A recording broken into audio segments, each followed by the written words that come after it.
सबसे पहले बेटा ये जानते हैं कि रिसर्च क्या होता है। थोड़ा सा डिस्कशन रिसर्च पे करते हैं कि रिसर्च क्या है, अनुसंधान क्या है। किसी भी नवीन ज्ञान की खोज करना अनुसंधान कहलाता है। या तो जो वर्तमान ज्ञान है उसकी सत्यता को अगर हम जानना चाहें और उस दिशा में कुछ प्रयास करें तो और कुछ जान पाएं, वो अनुसंधान कहलाता है। तो कुछ भी नया ज्ञान जो स्थापित हम कर पा रहे हैं, कोई नए सिद्धांत, कोई नए कुछ एस्पेक्ट्स जो ऑलरेडी मौजूद हैं, उसके अलावा कुछ नया निकाल कर लाना, कुछ नया जानना, वो अनुसंधान कहलाता है। शैक्षिक अनुसंधान की अगर बात करें तो शिक्षा के क्षेत्र में किए गए अनुसंधान को शैक्षिक अनुसंधान कहते हैं।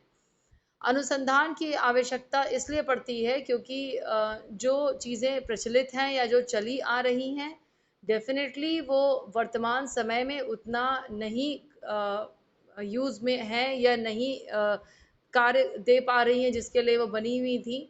तो कुछ आवश्यकता पड़ती है चीज़ों को मॉडिफाई करने की, कुछ नया खोज कर लाने की जो वर्तमान समय में है उसमें लागू कर सकें उसके लिए।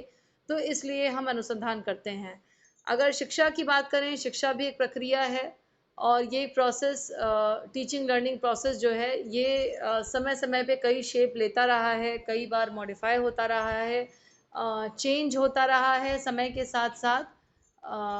क्योंकि ये है कि चीज़ें जब बदलती हैं, समय बदलता है तो ज़रूरत पड़ती है बदलने की, साथ में बहुत सी चीज़ों को, क्योंकि यहाँ शिक्षा की बात कर रहे हैं तो शिक्षा की व्यवस्था को बदलने की ज़रूरत पड़ती है जो कि ज़रूरी है टीचिंग लर्निंग प्रोसेस को इफ़ेक्टिव बनाने के लिए, प्रभावी बनाने के लिए।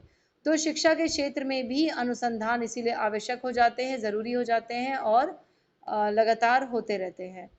तो ये ज़रूरत पड़ती है अनुसंधान करने की शिक्षा के क्षेत्र में भी। और शिक्षा के क्षेत्र में अगर हम अनुसंधान देखेंगे तो वो हर क्षेत्र में हुआ है, चाहे वो शिक्षा के उद्देश्यों को बनाने में हो, वो किस तरह के उद्देश्य होने चाहिए या किस तरह की शिक्षा देनी चाहिए, या टीचिंग मेथड्स जो नए-नए बनते रहते हैं उनके लिए भी अनुसंधान होता रहता है।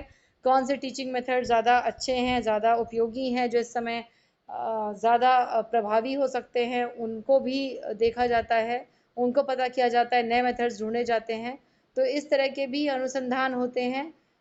साथ में मूल्यांकन जो कि बहुत इम्पोर्टेंट कंपोनेंट है एजुकेशन का, जिसके कि बिना हम ये नहीं समझ पाते, ये नहीं जान पाते कि जो हमने उद्देश्य गठित किए थे और जो हमने सोचा था, जो भी उद्देश्य गठित किए थे और जो कुछ भी हमने सोचा था कि वो लक्ष्य की प्राप्ति हो जाएगी, वो लक्ष्य की प्राप्ति हो पाई है या नहीं, वो जानने के लिए मूल्यांकन किया जाता है। तो ये मूल्यांकन की क्या प्रविधियां होंगी जिसके थ्रू हम मूल्यांकन कर पाएंगे चीज़ों का। तो ये ये भी बहुत इम्पोर्टेंट होता है। ये भी इसके लिए भी जो टीचिंग मेथड्स हम इवॉल्व करते हैं या नए टीचिंग मेथड्स देखते हैं, वो भी, या नए ज्ञान को खोजते हैं, इवैल्यूएशन की टेक्निक्स को खोजते हैं, नए टूल्स पता करते हैं, वो भी इस अनुसंधान की सीमाओं में आते हैं और शैक्षिक अनुसंधान उन पे किया जाता है। साथ में कुछ ऐसी समस्याएं भी हम अपने आसपास देखते रहते हैं जो कि नहीं सॉल्व हो पा रही हैं जो ज्ञान है उसके द्वारा। तो ऐसी समस्याओं को टेकअप करके भी नए ज्ञान की खोज की जाती है कि किस तरह से इन समस्याओं को सुलझाया जाए। तो ये भी शैक्षिक अनुसंधान में आते हैं, इसके लिए भी शैक्षिक अनुसंधान करने पड़ते हैं। तो कुल मिलाकर शैक्षिक अनुसंधान उन सभी एस्पेक्ट्स के लिए है जहाँ पे कुछ कमियां रह गई हैं, जहाँ पे ज्ञान को खोजा गया लेकिन वो आज लागू नहीं है, या तो कुछ गैप्स हैं जिनको फिल करने हैं हमें, जो ज्ञान में कुछ गैप्स रह गए हैं, हमें लग रहा है कि यहाँ पे कुछ कमी है और कुछ नया ज्ञान होना चाहिए, उसको खोजना है।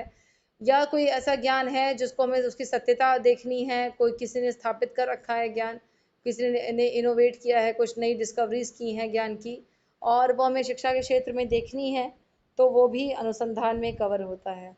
तो इस तरह से शैक्षिक अनुसंधान में ये सारे एस्पेक्ट्स आते हैं।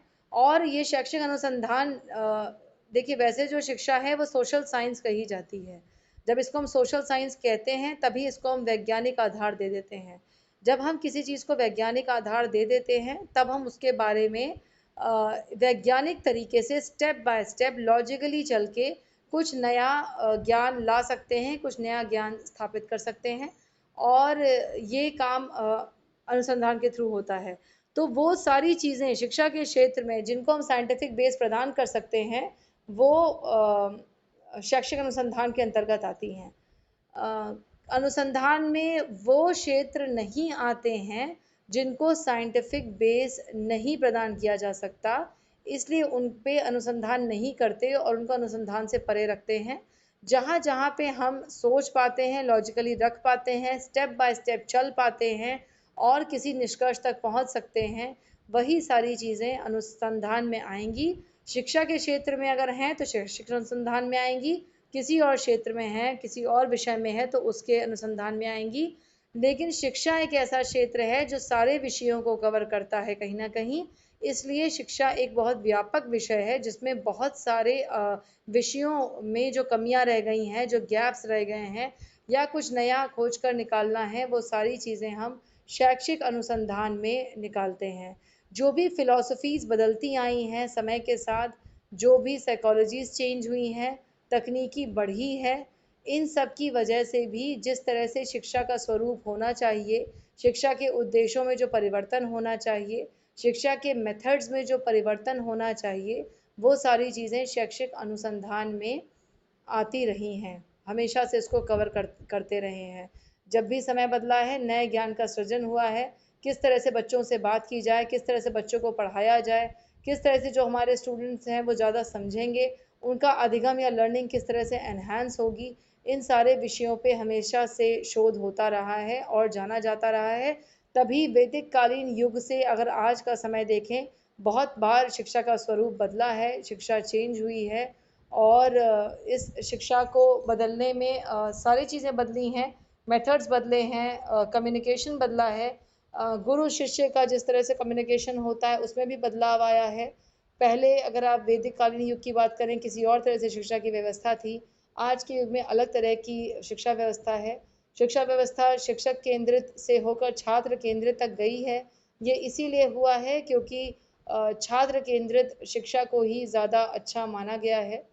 क्योंकि छात्रों को लर्निंग करनी है तो छात्र केंद्रित अगर रखेंगे शिक्षा को, तो हम शिक्षा के लक्ष्य ज़्यादा अच्छे बना पाएंगे, शिक्षा के मेथड्स ज़्यादा अच्छे बना पाएंगे। तो ये सारी चीज़ें शोध के थ्रू हुई हैं और ये समय समय पर किया जाता रहा है। तो शिक्षा के क्षेत्र में जो शैक्षिक अनुसंधान है वो हर समय में हुआ है, पुराने समय से चला आ रहा है। साइंटिफिक बेस इसको दे पाते हैं, इसलिए शिक्षा में हम शोध कर पाते हैं। वर्तमान युग में क्योंकि टेक्नोलॉजी भी बहुत एडवांस हो गई है, तो शोध करने के तरीके भी एडवांस हो गए हैं, नए नए टूल्स और टेक्निक्स हमारे पास हैं जिसके थ्रू हम शोध ज़्यादा अच्छा कर सकते हैं, ज़्यादा बेटर कर सकते हैं। तो इसलिए हम इन सब के थ्रू ज़्यादा अच्छे तरीके से शोध कर पाते हैं। जो शोध हो भी रहे हैं उनको हम सब उनके बारे में जागरूक भी हैं, जान भी पाते हैं, क्योंकि इंटरनेट के माध्यम से हम सब पूरे ग्लोब में ग्लोबल लेवल पर जुड़े हुए हैं। तो जो भी शोध कहीं पे हो रहा है वो हम सबके लिए सहायक है, लाभकारी है, उससे लाभ उठा सकते हैं। तो शैक्षिक अनुसंधान कहीं भी हो रहा हो तो उससे पूरे देश की या पूरे विश्व की शिक्षा को बदला जा सकता है, बदलते रहते हैं। कोई सिद्धांत जो कहीं किसी विदेश में किसी एजुकेशनिस्ट ने पता किया है, उसको हम अपने देश में भी लागू कर पाते हैं, अपनी कंडीशंस को देखते हुए, अपने कल्चर को देखते हुए, क्योंकि हम उस अनुसंधान को जान पा रहे हैं, समझ पा रहे हैं, क्योंकि इंटरनेट की फैसिलिटीज़ बहुत बढ़ गई हैं। तो शैक्षिक अनुसंधान जो हो रहा है अब वर्तमान युग में, ये बहुत लाभकारी है, सबके लिए फ़ायदेमंद है और शिक्षा के स्वरूप को इसलिए लगातार हम टीचिंग लर्निंग प्रोसेस को इम्प्रूव करने की दिशा में बेटर कर सकते हैं। लर्निंग को हमेशा से इम्प्रूव कर सकते थे भी और आज और बेटर तरीके से कर पा रहे हैं, कर सकते हैं। अधिगम को इम्प्रूव करने के लिए जो भी मेथड, जो भी लक्ष्य, जो भी हमारे फीडबैक के तरीके, जो भी इवैल्यूएशन के तरीके होने चाहिए, उन पे लगातार खोज हो रही है और शैक्षिक अनुसंधान का क्षेत्र पूरी तरह से बढ़ता जा रहा है और कवर किया जाता रहा है। आई होप इस लेक्चर से आपको क्लियर है कि शैक्षिक अनुसंधान किस तरह से हो रहा है और शैक्षिक अनुसंधान क्या है। कितना इम्पोर्टेंट है ये, इस पे हम और भी बातें करेंगे आगे की क्लास में। यहाँ तक आपको बेटा क्लियर है? आप कुछ अपनी क्वेरीज पूछना चाहें, कुछ क्वेश्चंस रेज करना चाहें तो आप बिल्कुल पूछ सकते हैं बेटा। अपने माइक्स अनम्यूट कर लीजिए और जो आपको बातचीत करनी हो वो आप पूछ सकते हैं। बोलिए बेटा, कुछ आपको पूछना हो तो आप अपने क्वेश्चंस रेज कर लीजिए।